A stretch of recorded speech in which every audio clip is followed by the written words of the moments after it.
All right, let's talk Big 12 football because I think there's a couple of interesting points. Who will be the shocking team of the Big 12? In the framework of, hey, you're getting a knuckle deep from the Big 10 and the SEC, probably smiles and glory holes. Probably too much. But my point is, who's the shocker this year in the Big 12? And we've had this conversation, and I'm going to continue to say this until it's not reality. The Big 12's biggest problem is the state of Texas isn't good at footballing in this league. And whether it is Spike Dykes' kid at TCU, Mr. Clean at Baylor, the high school coach at Texas Tech, the mullet at Oak State. I'm a man. Point to anybody in the state of Texas that you want. They're not good enough. They don't sell out to win. There's no expectation. I don't know, like Ohio State, that you're going to compete for a national championship year in and year out. There's no expectation of that in Waco, in Fort Worth. There's no expectation of that in Stillwater, Lubbock. How did you get beat by SMU? Because they went to the college football playoff. Joey, Dave, Sonny, Mullet, no, they didn't. The Big 12 continues to underperform and continues to be a one bid league because they don't have a blue blood. And the teams that are new in this league are running over the supposed stalwarts of this league.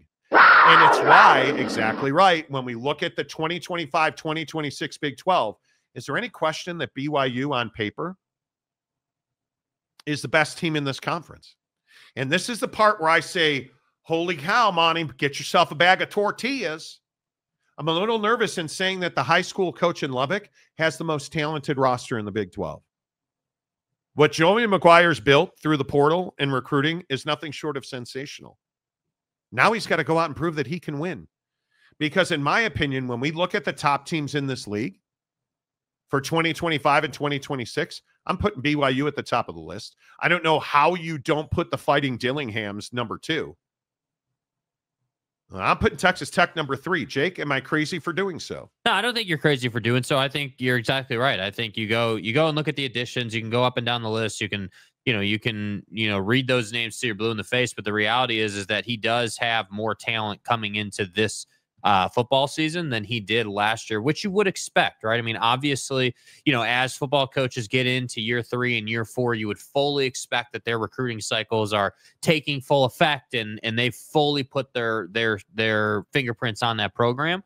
So, now we're getting into territory with Joey and Texas Tech where it's like, hey, you're either going to start making it or you're going to start breaking it, meaning that there's no more excuses of, hey, this is my first year or maybe my second year. Like, no, now we're getting down the road here a little bit. So, yeah, I mean, I would have, I think that you have to have on paper, you have to have BYU as the most talented and the highest expectations in the Big 12, certainly.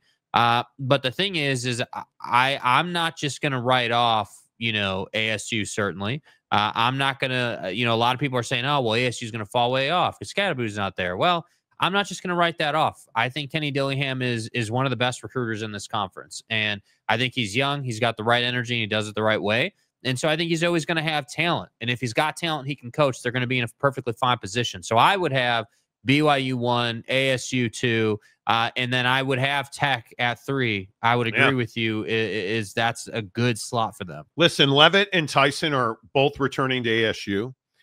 They have a kid named Jalen Moss coming in that I think is really important. But Kenny Dillingham is going to have to find a way to make sure, because you start looking at the percentages and you start looking at the volume that Cam Scadaboo ate up for Arizona State, Sam Levitt's going to have to step into that void.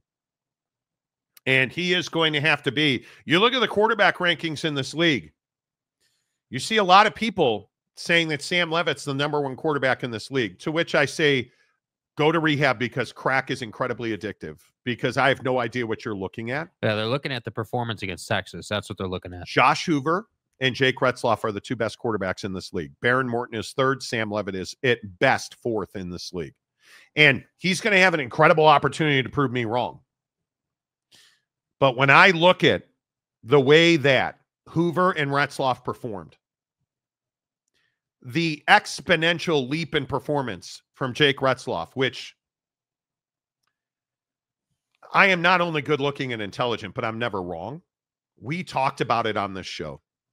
We warned you that Jake Retzloff was the real deal and how. And now he's going to be better this year than he was this past season that just ended. Not having any type of quarterback competition this year. And I will continue to tell you, Sam Levitt's got to show that he can be the dude. It's the Avery Johnson syndrome. Well, hey, Cam Scadaboo's gone. Now Sam Levitt's got to step up and be the number one producer on an offense. Oh, well, we don't want Will Howard. He sucks. Avery Johnson's a Heisman Trophy contender. How'd that work out? My word. Yeah, turns out he wasn't. Nope. And when I start looking at the best teams in this league, I think Joey McGuire's right there. I think when you look at K-State's very interesting. Can Dylan Edwards be a number one running back in an offense? He wasn't that when he was at Colorado, and they wanted. Now, Colorado doesn't have the offensive line when he was there. Was the bowl game an aberration? Or is that who Dylan Edwards is? Yeah, I think that K-State's problem is going to be offensive balance. You know, the thing is Avery's got to improve the passing game, and not just, you know, to help him in his career, right? And his trajectory as he tries to go to the NFL at some point. But for his team to be successful and for guys like Edwards to become number one backs, you can't have a situation where the defense can put 9 guys in the box with regularity and not worry about you throwing over the top. That's just not like, and that's what we see. And this is my complaint about the Big 12, generally speaking. What we get out of the Big 12 is, hey, we're a one-dimensional offense. We do this one thing really well, and so we can't score points, right? Like we're K-State, we run the football really well. Sometimes it's our quarterback, sometimes it's Edwards and the running backs, and that's just what we are. And K-State fans are going to say, well, hold on. What about the Colorado game last year? What about this game? What about that instance? Yeah, sure. The kid can throw it in certain moments, but you're not sitting here as a defense saying, oh, man, we better watch out because Jeremiah Smith gets one shot down the field and the game's over.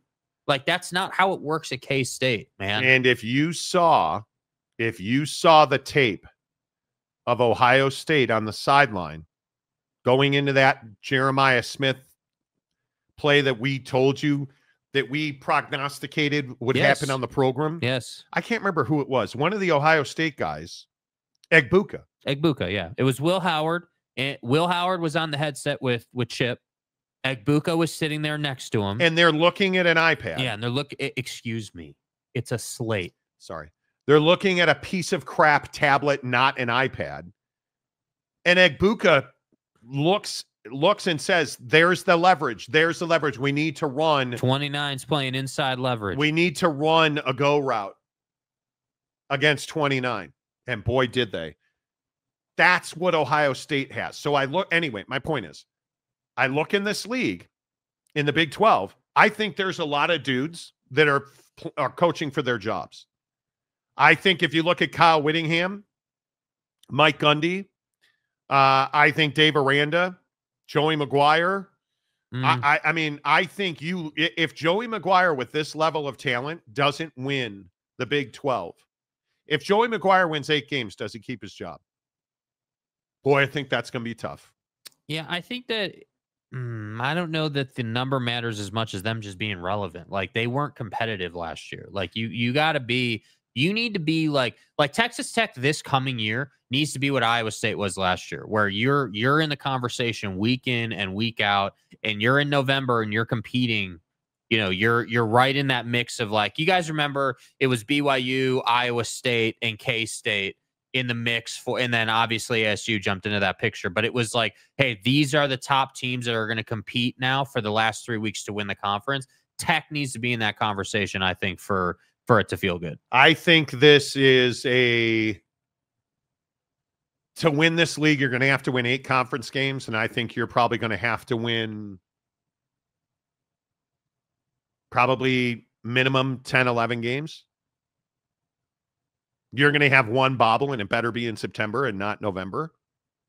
And I think, because I think this league, the influx of talent into the Big 12, the only team that I don't have a real grasp on is Rich Rod and West Virginia, because I think there's just so much turnover there. Yeah.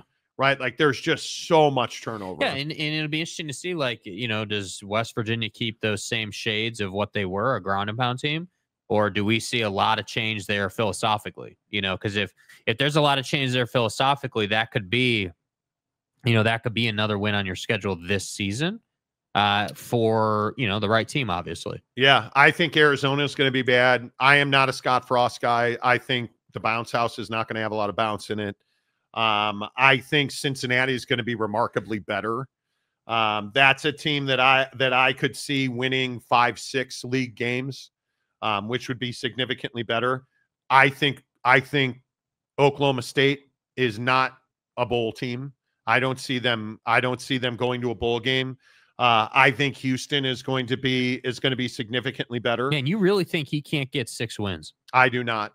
I think look at Oklahoma State's schedule. Now, I'm not look saying, at their talent. I'm not saying it's an outlandish take. I'm just sitting here thinking, like, what do we know about Mike? Like, we know Mike Gundy over the course of his career at Oklahoma State is typically bowl game good. They're just not playoff good. They're not win the conference good. And this year the problem is that you have all this turnover at the coordinator level of the program. And Oak State fan wants to tell you they've had a great portal. I disagree with that. I don't think you've had a great portal. Nobody that is an observer who knows what the hell they're talking about would tell you that Oak State has improved their football team. They have not, in any position, in any group, on any coaching staff, are they better today than they were a year ago. And then not a single position. That. And then you look at the schedule and you're like, damn. Because when you look at they have a stretch of home games that will include Baylor, Houston, K-State, Iowa State, Cincinnati. All of those games are at home. Bro, that's a lot of wins right there. Or should be a lot of wins. But look at their other games. UT Martin. Should be a win. Right? That's your first game of the year. Yeah. Tulsa is your third game of the year. That should be – Tulsa's terrible. But look at Autzen Stadium on the road, September 6th. That's a blowout loss. At Arizona. You should win that game. Arizona, I think, is going to be one of the worst teams in this league. Yeah. Tetaroa McMillan covered up a lot of moles on that offense last year. He's going to be playing on Sundays this year. Right? He's gone. That offensive line's not improved. I think Arizona should be bad. You're going to be back in the booth at Kansas. You're not playing at Gay-High anymore, Arrowhead. I'll always say Monty, Gay-High. it's GEHA Field. You're back at Memorial in Lawrence. You're going to lose that game to Kansas. Texas Tech, you got to go to Jones AT&T. It's probably a loss. You're going to lose honestly. that game. You got to go to UCF. That's a win. You should win that game. Yeah, that's a win. You should win that game. Even though I think Risk is going to be one of the breakout quarterbacks in this league, you should win that game. Only they won't. You should go undefeated at home. Only they won't. Because they're not more talented. They're not certainly going to be, they will not have the level of talent on defense will be significantly less in Lubbock or in Stillwater this year. And I have to ask, you forced them to take a pay cut so that you could have more money in NIL, but you haven't really done anything. I am really curious to see what will Utah be, because I can't put Utah in the top half of this league. Not with how lackluster the locker room was last year. I think Utah will bounce back. I think Utah. I do too. My opinion is that this is the season that defines Witt's legacy in the Big 12. Now, I think Witt in the Pac-12 was a juggernaut. That was somebody who knew how to win in the Pac-12, had the travel situation really managed to have his team in a good position to go out and win ball games. And I just think in the Big 12, like, couldn't really ask for a worse start, right? Like, it just is what it is. That said, I think that Witt deserves the benefit of the doubt, I guess, is my point. You've had one bad season out of the last 10. Like, you deserve the benefit of the doubt, especially after what you've done in the offseason. We've gone over it a bunch. I do think that they are, if his defense is what it usually is, which I have no reason to believe it, it wouldn't be. Like, I think they're going to have a great defense. And the offense can put up 21 points on average. Some games it'll be 30, other games it'll be 17. On average, if you're 21 points, you're going to win a lot of ball games in this conference. Yeah, and we'll see. Mike Smith, Utah and BYU does not play. Now you're trolling. Utah was fantastic defensively, and BYU has been better every year defensively, and there's not even a question that this is Kalani's best defense. And Jay Hill is still your defensive coordinator, so I think you're probably trolling. Big 12 just going to lose their first playoff game again because exactly what Mike Smith is saying, no defense in the Big 12. Tell me you don't know a thing about the Big 12. Yeah. He was trolling. The eye patch, you know who can't even spell defense? West Virginia. Hilarious. I think he was not being serious. Relax. Gundy will upset 3 contenders this season. Every year they say that. The Hawaiian golfer. Morty is so unhinged with Oak State, it's hard to take him seriously. Okay, tell me what I'm unhinged about. Yeah, what are we taking too far? Has Oklahoma State significantly improved their roster? They have the 13th best odds in Vegas in the Big 12. 13th best odds. Not the 3rd, the 13th. So their predicted record, they're predicted to improve 1 win this year, 4-8. So how am I unhinged? You have no quarterback. You are relying on a kid who's never taken a competitive snap of college football in Haas Hengy. Has Mike Gundy in the last 5 years developed an elite quarterback, including his own kid? He has not. So when you say, oh, I'm unhinged, tell me what I'm unhinged about. Tell me what I'm unhinged about. Has had 1 foot in a retirement pool the last couple of... Witt. No, he hasn't, dude. Who is saying that, and what have you seen from him that would say that? Yeah. Have they stopped recruiting? Has he stopped traveling? Have they stopped winning? He's had 1 bad season. Back-to-back Pac-12 championships, 1 bad season.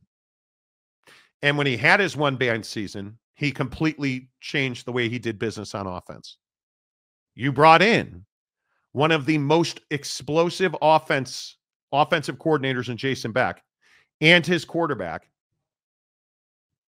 And you have clearly added wide receiver and running back depth. See, this is what I love right here. Oklahoma State fans saying Utah's looking up to Oklahoma State. Where do you see lost that? Right there. Your cursor's on it. This one? No, down to Force Ghost Fabio. No, well, who cares? Force Ghost Fabio doesn't even watch football. That's wild. So Utah. So I know that I don't know anything about football. Nothing. Where did Oak State finish in the Big 12 last year? Ahead of Utah, naturally ahead of Utah. Well, of course they must be. I mean, it's, Oh, wait, that's right. They didn't win a Big 12 game last year. They went 0-9 and Hey, 3-9 on the season. And wait, did Utah finish? I must be old. My eyes are. Utah finished 3 spots ahead of. But I thought you said that Oklahoma State Utah was looking up to Oklahoma State. Anyway, jog my memory here. I'm confused. Didn't Utah go to Stillwater and beat that ass just like we said they would? That can't be possible, Jake. Right? On the turf that was like 110 degrees, and everyone said that they weren't going to be able to handle it, and Alan Bowman was going to shred them, all that, right? And Ollie Gordon was going to go off for 120 on him. I'm kind of confused because Ollie Gordon only had 42 yards in that game. Best running back in the country, Heisman Trophy winner. Drinks a little bit too much, but he can really run. But the he football. runs stairs. Yeah, to right. Burn off the alcohol. Right. And then remember Garrett Rangel, and he was 3 of 11, and Alan Bowman was 16 of 33, but he did throw 2 interceptions. Oh, I mean, yeah, I guess we just misremember what that happened, whole looking up thing. Yeah, it's wild to me how delusional Oklahoma State fans are. Guys, where is Oak State James? Don't know. Exactly. Oak State and Utah were huge disappointments, massive disappointments last year, but seemed an anomaly for both. And the reason I disagree with that, if it's an anomaly for both, why is Oak State not improved? Their talent or their coaching staff? Did you, as Mike Gundy, took a pay cut? And again, I feel like we have to do this every day. What indication do you have that Oak State's better or on the right trajectory? You went and got another average-ass quarterback who has never done anything, and now Oak State fans are pushing him as the greatest thing since sliced Staubach's. And you hired old offensive and defensive coordinators. You lost Ollie Gordon. You have not gotten anybody in the portal. You lost your best player on both sides of the football to the portal. And one went to Oklahoma and the other went to Ole Miss. What am I missing? At Utah. So you went and got one of the most explosive offensive coordinators, one of the most explosive quarterbacks. Your offensive line is probably already one of the top 3 offensive lines in the country or in the conference, and you have the best right tackle in the country. Like, your defense is still unbelievable. It wasn't a bad defense last year. You just couldn't score. So you went and got one of the most explosive offenses in the country. I don't know. I just don't, I don't know anything about football. Yeah. That much is very clear, Tito's the name. Is Cam Rising playing year 15 next year? Not in a Utah uniform, right? It is what it is. And then Force Ghost Fabio can't get off of last year in Utah because you didn't win a fucking game in the Big 12. Yeah. But yeah, let's talk about Utah. You didn't win. You went 0-for in the Big 12. And you haven't improved. So you just keep letting Utah live in your skull rent-free. Damian Fowler. Nobody knows how Utah or Oak State sow this year. Oak State, I sow this year. Look how they did last year, and they were predicted a lot higher. Well, I think the best indicator of future activity is past performance. Kyle Whittingham has been in one of the best football conferences in the country in the Pac-12. Won back-to-back conference championships, went to back-to-back Rose Bowls. Yep. When has Oak State, and this is what I keep asking Oak State fans, when have you been a national championship contender? Never. When have you been at the top of your conference? And remember when you guys were running like, scared children from Oklahoma? Remember all that? Remember when you said that you were going to dominate Texas in the Big 12 championship game? Yeah. Their games are played on the field. Absolutely. And I don't think anybody on this show has picked Utah to win the conference. I still maintain that I think BYU and Arizona State are the 2 best teams in the conference. And I think Texas Tech is 3rd. Yeah. On paper, where we are now before spring ball in January. Yeah. The best since sliced stool. There he is, Oak State James. Nope, I'm doing fine, doing much better physically too. Good, dude. But emotionally, you're wrecked that. because Oak State hasn't done a thing to help themselves. Which is good. Mike Smith. Too much Bucky's hot dog water. Got to slow down on that, James. Bad for the butthole. James had significant portal action out of his butthole. And he openly talked about it on YouTube or whatever, Twitter machine and stuff. Brandon Butler, I will have Utah as my dark horse pick next year. I think if I had a dark horse pick in the Big 12, a team that was going to surprise people, TCU. That offense is lethal. They just got to figure out the defense. And if they do that, because again, go look at TCU's ledger. TCU is capable of putting up 30, 40 points a week. on offense. Yeah, Josh Hoover is one of the best quarterbacks in the country. The problem is, No you were question. giving up more points than you were able to score, even though you were scoring 40 points, 30 points. So I would be surprised if Andy Avalos didn't figure it out defensively. I mean, I would be surprised at TCU. So I might agree with you.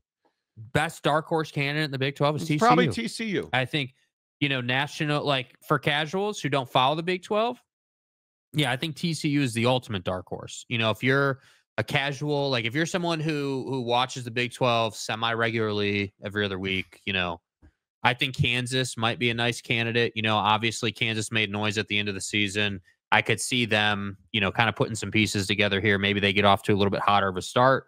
But I think TCU has, everything they need to come out and be, an 8, 9, 10-win team at the top of the mountain. Do you believe in Avery Johnson at K-State? No. It's the single biggest question. I mean, again, you can't believe in Avery Johnson until he shows you that he's changed the way he plays the position. So it's not that he can't. Yeah, I'm not saying I don't want Avery with that. not to run. That's not what I'm saying. What I'm saying is that I want Avery Johnson to be more like Will Howard. I want him to be, hey, I'm going to go through my progression. I'm going to have a pass first mindset. But then when the defense dictates to me that it's time to run and I see 20 yards of green pasture in front of me, I'm going to go and get that 20 yards because I can run and I am athletic and I do have speed. But I think he needs to take the Retzloff route. Go and find a quarterback, a throwing guru. Yeah. Who can teach you what you see and to believe in what you see. Yeah. I just don't see that Avery Johnson's that guy. And you can't run at the volume that Avery Johnson runs and expect to be healthy and win. That's what I'm saying. So, like, do I believe in him? Thing. I mean, I know he's capable of making the change. I know that he just like as an athlete, he's 100% capable. I mean, the guy has shown you enough in the throwing game that you can say, hey, like, yeah, I'd have to look up his completion percentage. I think he was in the low 60s if memory serves. But if he can become a quarterback that can just, reach to 65% completion, just be you don't have to be 72%. Be 65 plus and then work, RPO in the run game. They're going to be a tough offense to stop. But against the best teams, when you're talking about winning a conference championship, the best teams are not scared of Avery Johnson. They're not scared of what he has to offer. They're just not. And that needs to change. Yeah, we'll see. I don't know. Jeremy Bolton, good morning, sir. I have Utah Tech as my dark horse. Put him in, dude. They've got the money. Did you guys see their facilities? That IPF is, dude.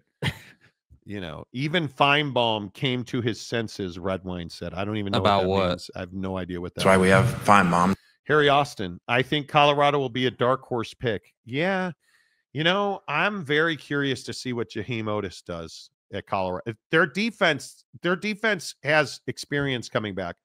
I'm more worried about not Travis Hunter and Shedeur Sanders leaving, Phil Lodeholt, their offensive line coach, leaving. Does Jordan Seaton continue to trend upward without Phil Lodeholt, who I think was a huge part of his build? We'll see. We shall see. Jake is exactly right. My wife and I were at the New Mexico Bowl. Here we go with bowl game performance. Smiles and glory holes. Go ahead. TCU dominated Louisiana. Josh Hoover looked fantastic. Nobody gives. That's great. He looked good, dude. Neat. Move along. There's nothing wrong with that, dude. I consider myself a fairly educated fan, but Okie Light has never really made my radar. Never. Yeah, I'll be more than happy to be wrong about Oklahoma State. I hope so. If Oklahoma State and the mullet want to rip off 10 wins and shock the world, awesome, dude. I'll come and do a whole mea culpa. But I am firmly in the camp of Mike Gundy is going to have to show the world that he actually knows how to recruit in modern day college football and knows how to use the portal properly. And that Oklahoma State as an athletic department is willing to spend money to get the talent they need to. I'm not saying they got to spend money on par with the big boys, but you got to spend some money in today's college football to be competitive. Yeah, I agree. They need a gooner. Okay. Bradley Dunkel, remember when Monty said the Big 12 was a better conference than the Big 10? This past season, the Big 12 was a better, more competitive football conference than the Big 10. Please, I don't even think anybody is arguing that. Educate me on how the Big 10 was a deeper conference than It's the Big not. 12, dude. This past season, it was not a better conference than the Big 12 was. Well, we won a national championship. Cool. Not the conversation we're having, bro. Really neat. How did that work out for Oregon? How did that work out for Penn State? Both those teams turned out to be doggy in the playoff. Bro. Indiana was a complete fraud. Like, so again, I ask you,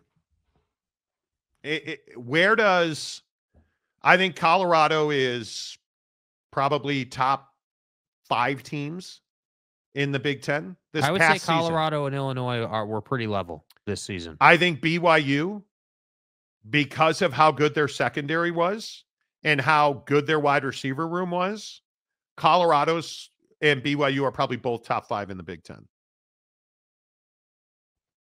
I think Arizona State, I don't know what I make of Arizona State. I don't know how good they were. I don't know the answer to that. I think Cam Skattebo was very difficult to deal with. Yeah. And you very rarely, again, I think Sam Levitt's going to have to really show me that he can step up, because you very rarely have a guy take that kind of volume on offense. You're not balanced. Like, you're going to have to show us that you can move on from that scheme. Where it was Cam's out of the game. All right, 2-yard dump off underneath. Right. You're going to have to show us you can be dynamic. And I think Sam Levitt has a talent to do that, but I would agree that the offensive scheme, what last year was 100% surrounded or focused on Cam. I simply continue to say that it is wild to me that Big Ten fans believe that their conference is better than the SEC, that their conference is better than the Big 12. Congratulations. You cheated your way to one championship and you legitimately dominated to another. Does that mean that you're a better conference top to bottom than the SEC? No. No, it does not. Because I think I could make a pretty compelling argument. Ole Miss, Tennessee, Alabama, again, would be top 5 in the Big Ten. Oh, certainly. And if you're such a great conference, how does Tennessee walk in? How does Ole Miss? Because I still maintain that Ole Miss's defense would be the second best defense in that conference in the Big Ten. The question you're not getting away from as a Big Ten fan is, if Ohio State played an SEC schedule, would they even be in the college football playoff? Nope. Because would Ohio State, if they'd have played an SEC schedule, have won a national championship? No, not a chance. Not a chance, dude. They would not have had a better season than Alabama had. I think it's just very interesting that you have so many fans who can't take emotion out of it and analytically look at the Big Ten. And it's really the Big Ten versus the SEC, because I think the Big Ten and the Big 12 are both very average conferences this past season. I think the Big Ten, after portal and recruiting, on paper, the Big Ten is going to be probably a 6-team league this year. Yeah. I think they are the talent influx that we've seen in the Big Ten is significant. But that's this coming year. This past year, the Big Ten was not deep. Indiana was a complete fraud. Yeah. Complete fraud. Remarkable that you went to South Bend and you got your ass beat. Dominated by a one-sided football team. And I continue to point at you, James Franklin. Is there anybody here who believes that Penn State was elite this year? They got SMU, Boise State, and then they got beat by Notre Dame. And why did they get beat? Drew Aller, day 1 draft pick, couldn't throw them to a victory when they needed it. Awful decision to end the game. If you just look at the SEC, and I don't care what order you want to put the top 10 teams in the SEC in. And if we just go, because most leagues, what are most leagues? 3 or 4 team leagues. Okay. Which one of these teams in the SEC does not win the Big Ten? does, let's say, LSU, 9-4. In the SEC. Do they win the Big Ten? Who were their losses? LSU's losses this year were, Obviously, the first loss was SC in Vegas. in Vegas. Their losses this year were Texas A&M, Alabama, and Florida. Florida's a great example. Left for dead in September, dominating in November.